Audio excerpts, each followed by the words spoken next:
is by logging in late at night. So yeah, all I did this morning was just play the Korea stage, just to, you know, sort of get a feel for it. There's something interesting about this version of the game is that you get a bunch of units at, like, as soon as you like open up the game as a special like order bonus or whatever. And you get units like Crazed Baozai, which isn't available in the English version of the actual mobile game. Also get some other units here, like the Low Valkyrie twins. This one guy, Mallet Cat, who I think we'll be able to afford in a little bit.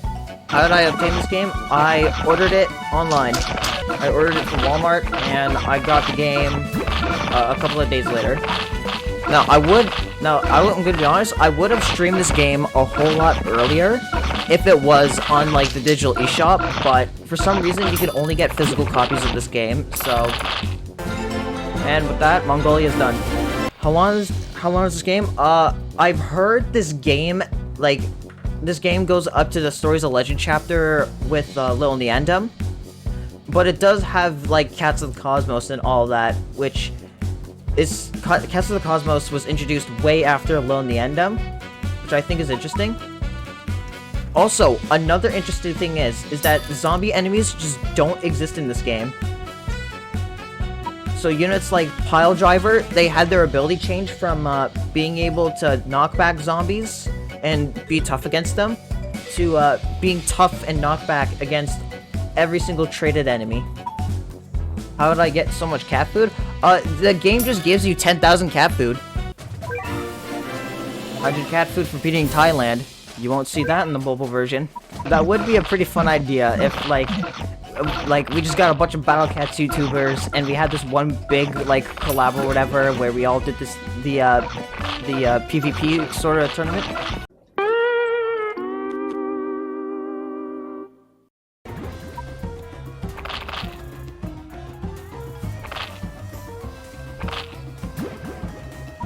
It's crazy how we get, like, power all the Grandin units, like Cutter Cat here, like, after beating the first stage of the game.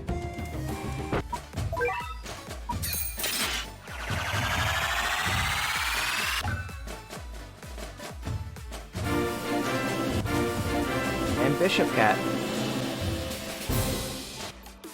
Oh, Catnip chance unlocked.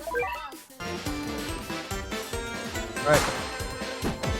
Oh wait, okay, yeah, I see it. Let's see how this works now. Oh, just like that. Alright.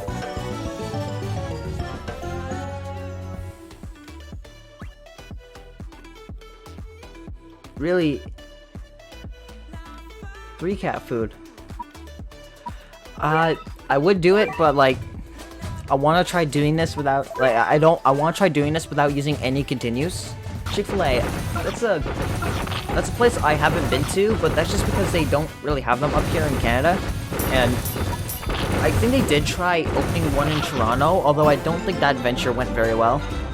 You know, funny enough, I actually managed to have a couple of people that I know in person get reintroduced to Battle Cats because I was telling them about how I play the game on YouTube for a living. Oh, I did not mean to fire that. Or, well, maybe not for a living, but, like, I just do it on YouTube because I enjoy the game and I'm very passionate about it. And I also just so happen to make a little bit on the side. Nova Pro Junior. Bro, I remember, you know, even when I was, like, first getting into the game, for some, like, or, like, when I was a little bit into the game, I never really liked Nova Pro's content. Battle Cat's content is not that, like, varied, and even then, like, even now, I think there could definitely be, like, I maybe, like, I want to say room for, like, more unique sorts of content, but, like, it's kind of hard to do that with a game like this. And honestly, part of the reason why I wanted to make Battle Cats content in the first place was because I wanted to, like, you know, throw in, like, my, like, sort of sense of, like, I don't want to say video style, but, like, I want to say, like, throw in, like, my own sort of, like, taste in like video, or like taste in I don't know, just something different than what most other Battle Cats YouTubers do. And of course, I don't have any shade against them. It's just I find Battle Cats content on YouTube can get a bit stale at times. I do hope, I really want to stream more, but the main issue is like can't stream like earlier in the day because there's children that live on my house, and they get pretty noisy. Actually, since I have my new mic, which comes with like a boom arm, I'm hoping to do more like stuff with like my actual computer streams, because another game I've been thinking about streaming is like Call of Duty Black Ops 3 Zombies, and like doing high rounds on Origins. Battle Cats the Cloud is crazy. I mean, you wouldn't think someone who mainly makes videos about the Battle Cats also so happens to play lots of COD. Within some of my videos, I actually put music from like that's featured in Call of Duty Zombies, and I'm not sure how many people actually know it's from that. I do know. I was looking through shorts recently, and I just see the one video with the demo flower. It's really risky to do non-guarantees, and Fate is a collab that I don't know. I don't think it's been in the Japanese version at the very least for like a couple of years. So wait until that goes guaranteed. Rare tickets on the Fest banners and cat food on guarantee. I'm currently trying to work on unlocking Luza, and I genuinely think that I'm gonna get Luza like months before I get Super Feline's shoe form. Yeah, Luza's requirements, they're pretty crazy, but like it's actually worth all those cubes, because Luza is literally a relic buster. Like almost pretty much every single relic enemy just dies to Luza. We got a minigame.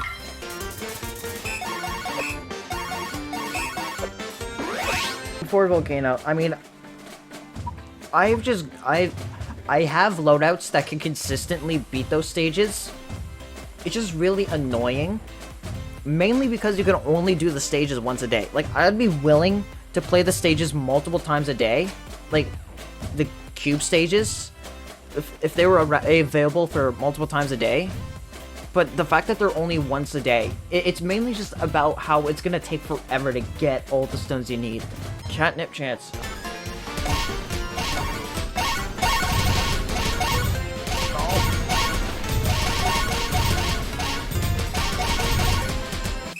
New cat waiting to be upgraded. It's not bondage cat, it's bound cat.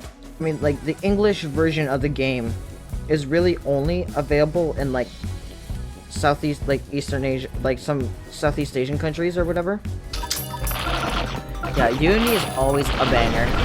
It's always a banger when it comes on, but I think it's just not used because there's like other songs that are more recent. But like, this was the song. This is the song that you would hear whenever you're like looking for copyright-free music. Like, this was always like one of the first ones that show up. Or if you're just watching a random video, this is usually the song that just came up. It's gonna keep screaming at me I have a new unit until I look at Queen Cat. No, it's not Dom Cat, it's Queen Cat.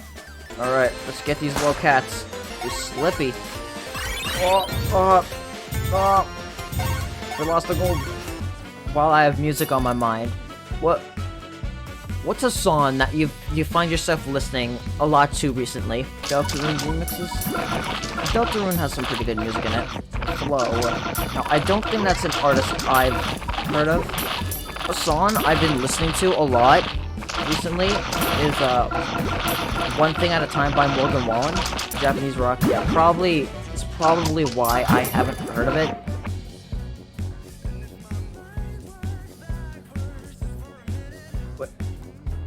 Wait a minute, I don't think that's the right castle. Wait a minute. This just in. Bermuda has stolen the Statue of Liberty. What? Wait.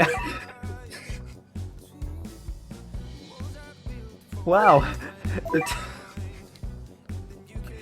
They both have the Statue of Liberty. I can't say much about Satoru, but I do have Amakusa's true form. And they're a pretty good unit. Also, I think their combo with I think it's Awakened Musashi and Manic Chimera is one of the most interesting combos I've ever seen. What does the combo do? I think it's an accounting large combo. I think that's what the combo does. Cyclops, I'm personally not that big of a fan of Cyclops. He was my only anti-Aku Uber for a while, and I did not like using him. You know, funny thing, I didn't have Can until I was a couple of sub-chapters in Uncanny Legends. Or not Can, like not even Can, like Hip Hop Cat. I didn't even pull Hip Hop Cat until I was in UL. So I went throughout the entirety of Stories of Legend without ever using Can. Yeah, I have Schengen in my Japanese save, and oh my god. He's only at like level 19, but like being able to deal that much damage and have that much health while going through into the future was probably a godsend. My friend was recently got into Battle Cats. He's on chapter 2 of Empire of Cats. And I told him to do the 11 draw, not the 11 draw, the setup draw, because he had enough cat food to do it. And it wasn't even the guarantee. It wasn't even like the guaranteed Uber at the end of the setup. And my friend got Pai, and like I was just like, bro, you got like the best anti-red Uber in the game. Just like red enemies will kneel at your feet.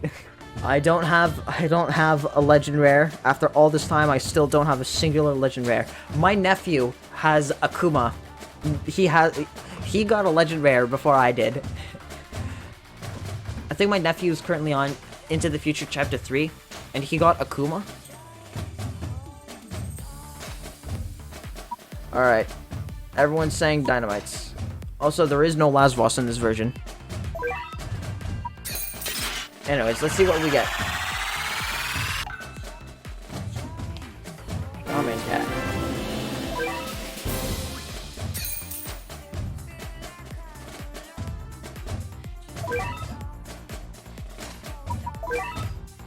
Alright, let's go. 200 cat food, I think that's what it said.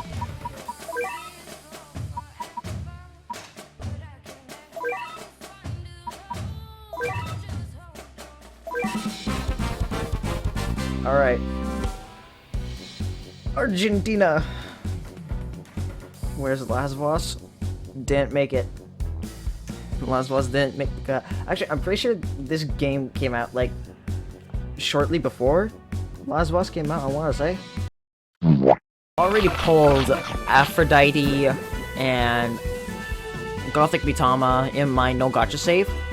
Though I did already have them in my English save by that point, so I was like, alright, what if I pulled like Dazzling or Legend Bear? I think it would just be over for me. I mean, I don't encourage that sort of behavior, but that's what we like to call getting up to a little bit of tomfoolery selling Dazzly. Oh, honestly, I feel like it would just be on like an on-the-spot moment, because I don't really record stuff from my no gacha save outside of levels, but like if I rolled like Dazzly or a legend rare, I would just like on the spot just like hit the record button and just sit there being dumbfounded for like 3 minutes. It's hard for me to comment about Phono because from what I've seen people say Phono is really good. Yeah, that's sort of what the main issue is. Like Phono has absurd damage, but is like it's harder to use than Dazzly because of the way Phono works. I feel like its epic version, like its Epic Fest version, is going to be absolutely insane. Because keep in mind that the Epic Fest versions have higher base stats to compensate for the lack of traits that they target. Well, besides Dazzly, but we don't count Dazzly. Honestly, the matchup against R-Ost, I think, was part of the reason why, like, so many people regarded Shadow... Well, I mean, people regarded Shadow Gao as like a top tier Uber because he was literally the only unit that was dedicated to fighting straightless enemies at the time. And especially enemies like Arost. Shadow Gao's place in the meta has definitely decreased with new additions to the anti-traitless meta. He's still very valuable, but it's not as valuable as before. Dahlia's in, like, he doesn't even have a true form, and he's already like one of the best Dragon Emperors. Like, just imagining him with a true form. Like, what kind of stat increase, or like what kind of stats could they give him? I don't feel like they would go on the extreme end of doing the Aphrodite treatment, where it's just some more HP and that's it. I feel like a slight increase to Savage Blow chance, and maybe a little bit of extra attack and HP is the route that I could see them going with Dalizin's true form. Hold on, I'm cooking some. Alright, let's see if I can cook this. Hold up, we're cooking. We're cooking. Ooh, we're cooking tonight. We are cooking. I just wish Courier didn't have a stranglehold in the beginning of that like meta. Like, if Courier wasn't as broken as he is, I feel like other Behemoth Slayers would actually have a chance to shine.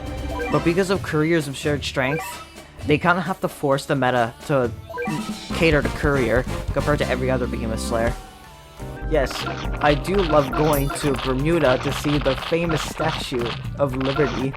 I feel like PvP for the mobile version would be pretty hard to balance, mainly because of like different people's plus levels and all that.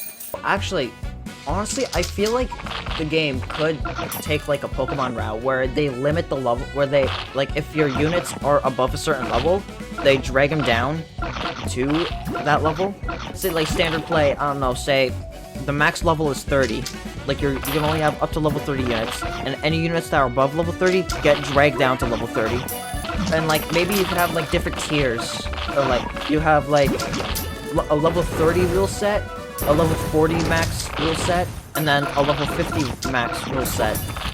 I think level 20, 30, 40, 50, and then unrestricted is like the perfect set of like levels for like a PvP version on the mobile like PvP on the mobile version. We made it to the moon in under 3.5. It is not. Oh, okay, this is not the moon. Alright,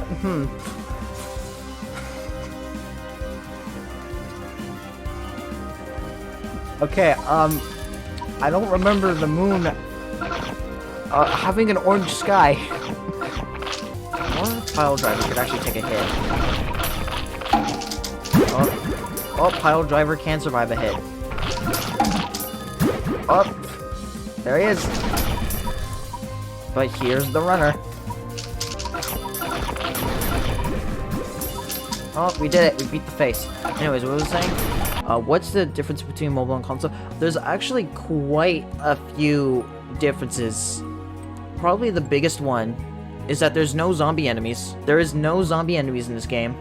Also, Stories of Legend, from what I've heard, ends at Lil Neandem. We're gonna do... Oh, it's 10 draws. It's 10 capsule draws in this. Before I do any of the rolls, I want you guys to predict how many Ubers you think I'm gonna get. Let's hit these draws. Oh, we got Tekaluga. That's one. Next set, the Dynamites.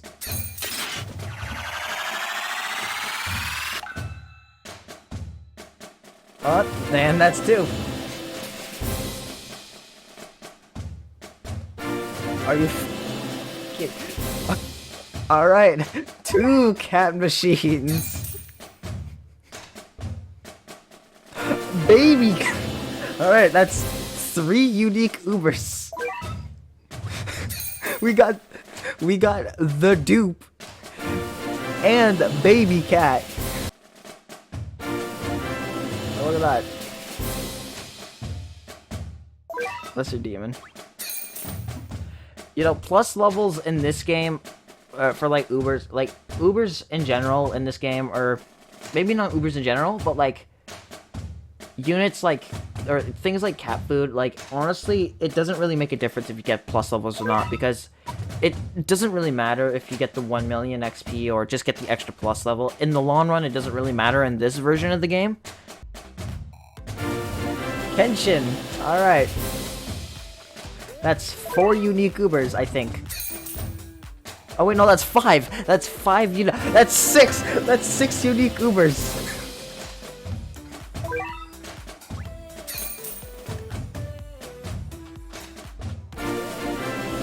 Built cat.